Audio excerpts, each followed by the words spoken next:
Ayun, magandang hapon po sa bawat isa. So, nandito po tayo muli sa ating online activity po dito sa Rema Fields. So, alam niyo po, nakaka-bless po ang mga pinag-aaralan po natin ngayon. Like, nabanggit po ni Pastor Marlon kahapon at tayo po ay talagang dadaan sa narrow way.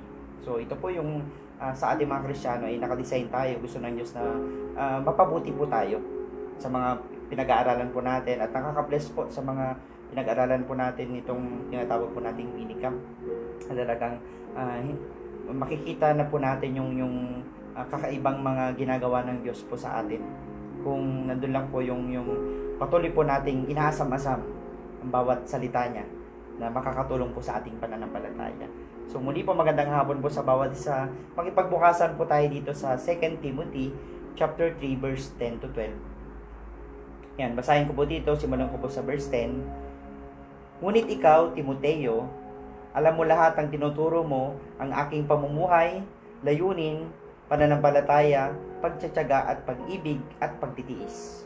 Verse 11, alam mo rin ang mga dinadanas kong pag-uusig at paghihirap. Katulad na nangyari sa akin sa Antioch, Iconium at Lystra, ngunit iniligtas ako ng Panginoon sa lahat ng mga iyon. Verse 12, ang totoo, lahat ng nagnanais mamuhay ng matuwid bilang tagasunod ni Kristo ay daranas ng pag-uusig. So makikita po natin, napakinggan po natin na lahat po tayo na nagnanais na makapiling po ang nandun po yung pagsunod po natin sa Panginoon ay makakaranas po tayo ng iba't ibang mga pag-uusig. Nalala ko po dito po sa atin dito sa Rema, iba't iba po ang mga na-experience po natin, amen po. Sa mga naka full time, sa mga ating mga kapastoran po natin, lalo na po nung tayo po ay nagsisimulang mag-training.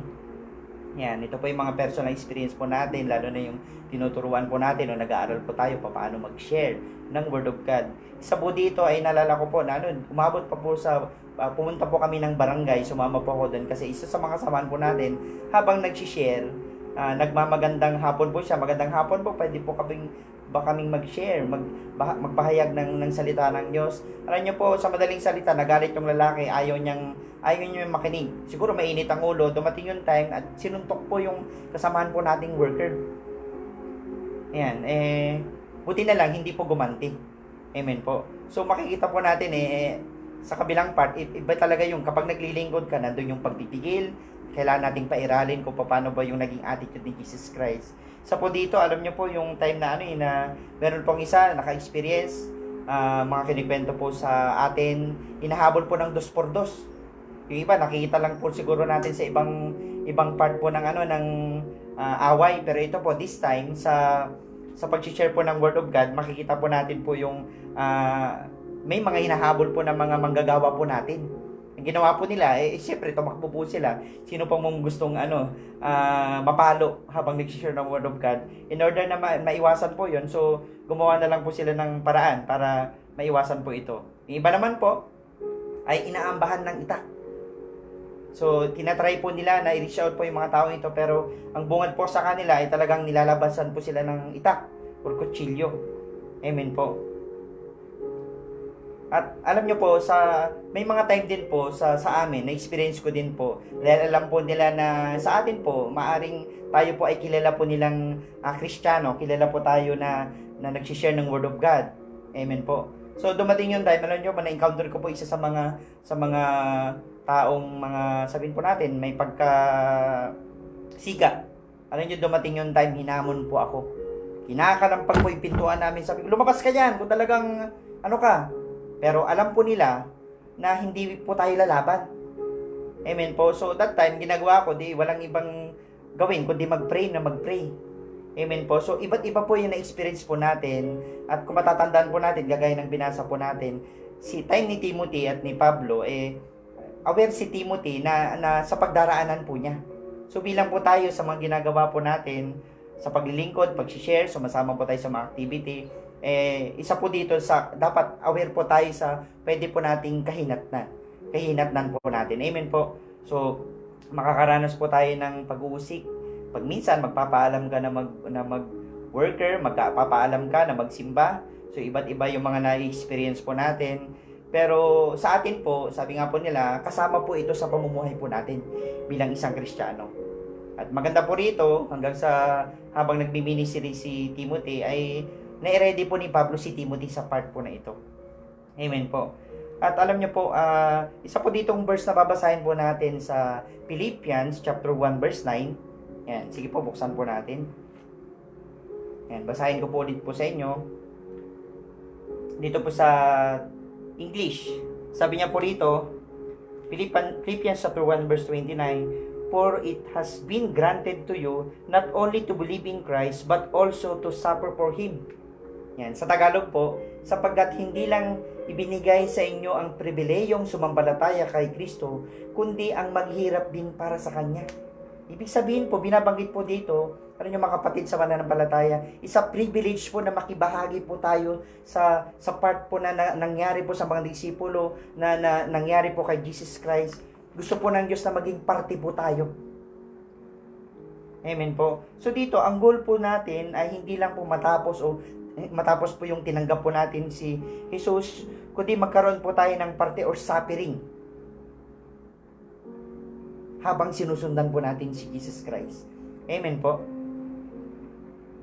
So, binanggit po sa atin, po, sa mga malalim na sa Panginoon or mature na Kristiyano, marami po sa atin, yung iba, nananabik po sila na maranasan po yung suffering. Ang tinutukoy po natin dito ay yung makakaranas po tayo ng suffering habang naglilingkod po tayo. Ito po yung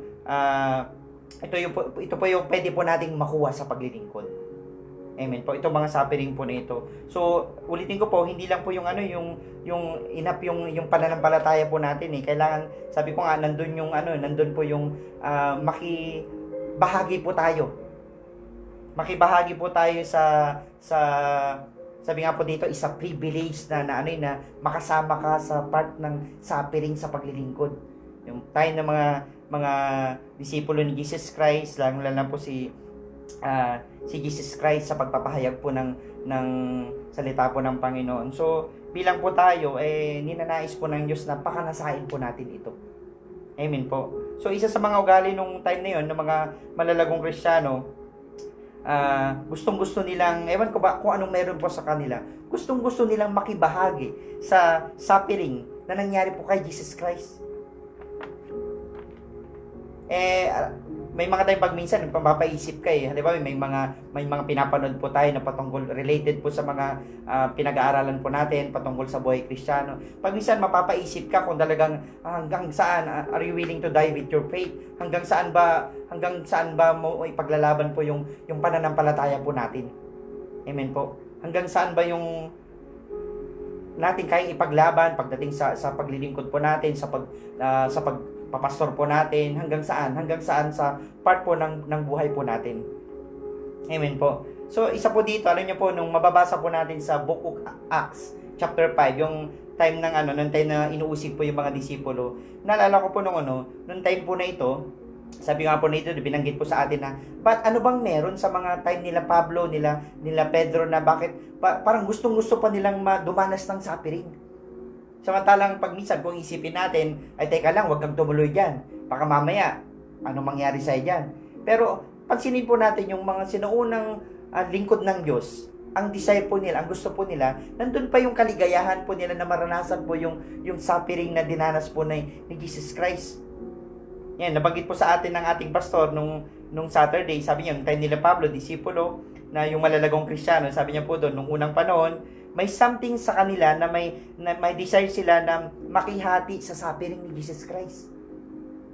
Basahin po natin sa Matthew chapter 5, verse 41, Acts chapter 5, verse 41. Basahin ko po sa inyo. Sabi niya po rito, umalis doon ang mga apostol na masayang-masaya dahil binigyan sila ng Diyos ng pagkakataon na magtiis alang-alang sa pangalan ni Jesus. Actually, alam niyo po, kung babasahin po natin yung buong kwento, bago po sila, labas-pasok po sila ng kulungan. At nung time na yun, yung bago po nila sabihin na parang masayang-masaya sila, actually, bago po sila pakawalan, sabi niyo po dito, atras po ako dito sa verse 40, sabi niya, ipinatawag nilang muli ang mga apostol at ipinahagupit Pagkatapos, binalaan sila na wag nang magturo ng tungkol kay Jesus at pinalaya sila. Saka lang po binanggit ng mga time nila Pedro na masayang-masaya sila na makiparty at ano po, hindi ko po alam kung ano pong meron ng time ng mga lalagong Kristiyano, but gustong-gusto nilang maging parte ng naging nangyari po kay Jesus Christ. Anong kaligayahan, sabi nga po dito, siguro masasabi po natin na isang pribileyo na makasama po tayo sa suffering na nangyari po sa ng time ni Jesus Christ. Yan, meron po akong mga example. Naalala ko po sa atin sa time po ng mga kapastoran po natin. Yan, isa po dito sa ating buting pastor na si Pastor Boy. Alam niyo po, may mga time, naalala ko po nung time pag dumadating yan, naalala ko sa Kondiman, napakaliit ng church po natin yun.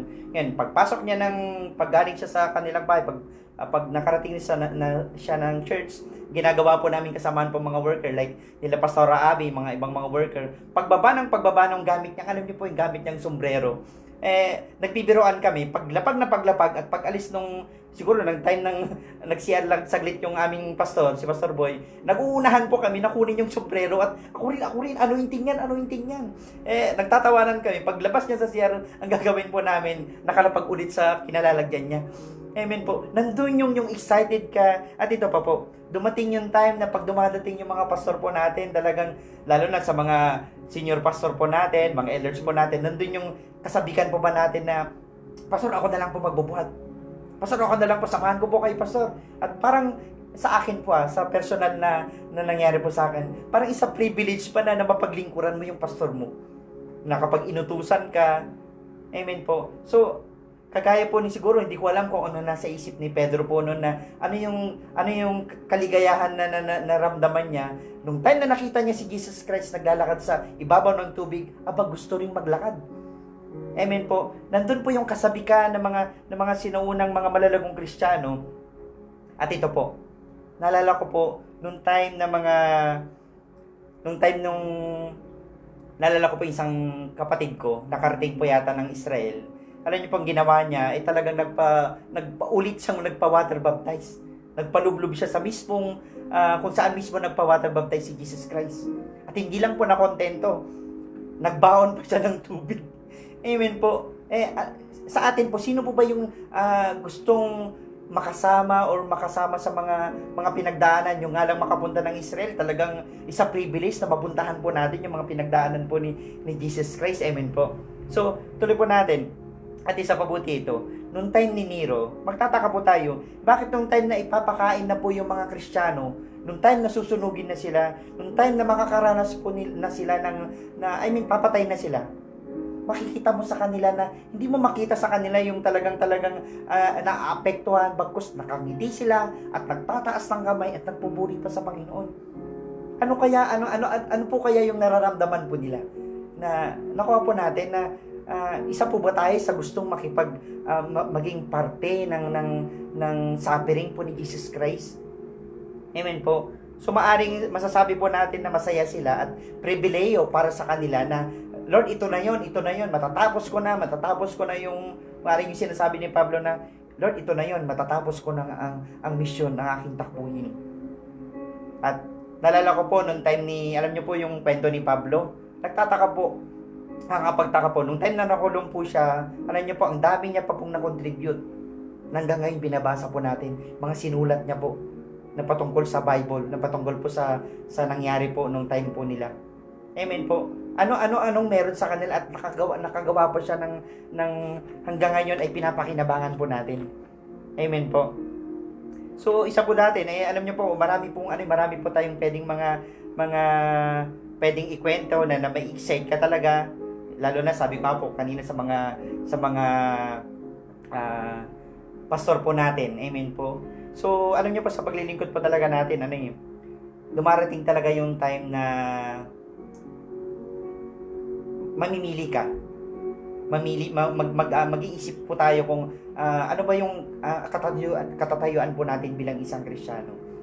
Tayo po ba yung gustong makiparte ng suffering po, maki-impart dito sa mission po natin, dito sa Rema, ang mission po natin ay church planting. Isa po ba tayo sa nagnanais maging parte ng, kasi isa po sa binabanggit po dito na naging naging kasiyahan po ng mga lingkod po ng Diyos, mga disipulo. Isa po kaya tayo sa nagnanais, Lord, ako rin. Gusto ko rin makibuhat. Gusto ko rin maging parte ng ministry mo. Malayo pa naman po yung mga nangyari po noon. Nalala ko po dito. Ito po, kung nabubuhay pa tayo sa time ni Jesus Christ, ilan kaya po sa nagdi-desire po sa atin na nung time na nami-ministry niya, ilan kaya sa atin po na mga Rimanya na nananampalataya, na nakikinig po kayo na gustong samahan po si Jesus Christ, gustong sumunod, gustong gawin po yung lahat ng mga pinapagawa niya sa mga disipulo, at ilan po kaya sa atin ang gustong tulungan siya nung time na naglalakad po siya nung time na ipapako po siya. Ilan po kaya sa atin na habang pinapanood po natin yung time na ito, yung Passion of the Christ, ilan po sa atin ang nananais na, Lord, gusto ko itang tulungan. Lord, pwede bang saluhin ko na yung dalawang latay? Ilan po sa atin na nagdi-desire na, actually, ang nakikita po natin, naaawa po tayo. Bakit? Panginoon po natin yun, amen po.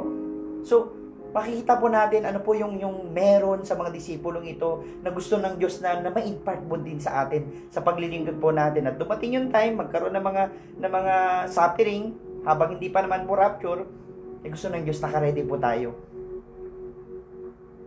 So, isang pribileyo po sa atin na kung nabubuhay po tayo sa time ni Jesus Christ, yung makasama po siya. Alam niyo po, kung magiging ganito ang mindset po natin mga Kristiyano, so, niyo po, hindi po tayo matatakot. Magkos na nandun pa po yung porsigito po natin, na nandun pa yung kagalakan na dumaan ka man sa persecution, dumaan po tayo sa mga iba't ibang mga pagsubok, alam niyo po, nandun pa rin, ipapakita pa rin po natin sa Lord na pakita sa atin na nandun pa rin yung joy sa ginagawa po nating paglilingkod. Sa atin po, hindi naman po tayo umaabot pa talaga sa time na mga nangyari po nung unang panahon. Marami po tayong mga pinagdaraanan, pero alam niyo po, maganda po, masanay po tayo na yung maging attitude po natin is